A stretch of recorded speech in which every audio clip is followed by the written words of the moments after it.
During my studies about the hunter-gatherer phase, I came across something very interesting.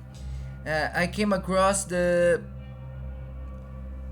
what we have about the first paintings that happened in prehistoric times.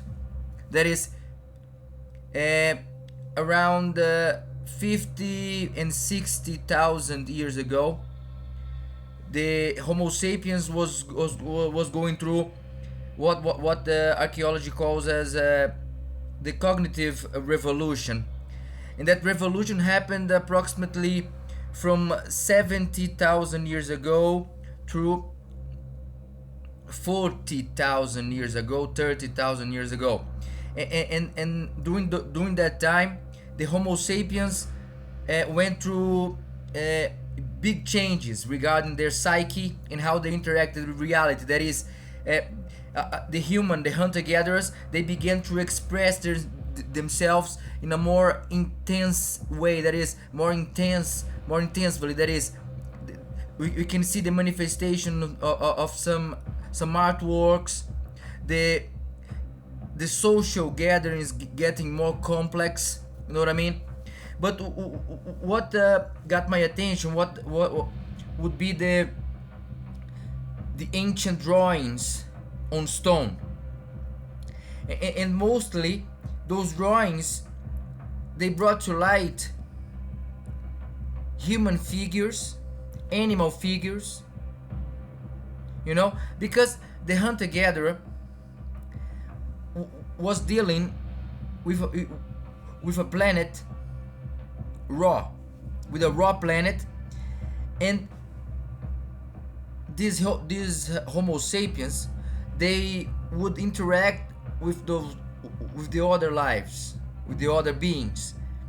That interaction, maybe it was so deep that the Homo sapiens had this urge to express in different ways, in more aesthetic ways. And for example, one of the oldest cave drawings is that one of a bovine figure. A bovine would be those animals, those mammals, like the cow or the bull, or even the other animals like pigs and all that. They are mostly those paintings are mostly found in Indonesia, which is interesting because Indonesia is made by islands and all that. What can show us that the hunter-gatherers were walking around, swimming and crossing water with boats and all that. But the thing is that when I see those drawings, I see something that is very human. That is the art, the expression, the urge to show symbols, to manifest ideas that come from the psyche. Nowadays, our mind is so numb by the material reality that we lose sight of what it is to really be human. And those hunter-gatherers, we can only imagine how was their lives.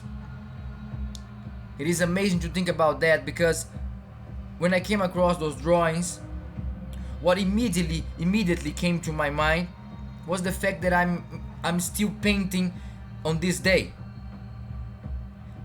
hundreds of thousands of years after those first Homo sapiens.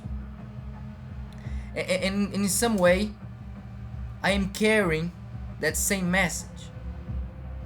This urge to express something that happens within human beings. The thing is that, my friends, art is not just an expression. It is a message that we can live, that can cross the ages, that can be in some way eternal. Because the message would be the greatest gift someone can live in this world. And those hunter-gatherers, They left some message for us, and one of those messages lives in their drawings on the stone walls. How sacred life was. How sacred it was in order to be manifested through human beings in a very raw state, in a very deep state of contemplation. They're manifesting themselves. They're manifesting the world. After all, everything is mandala.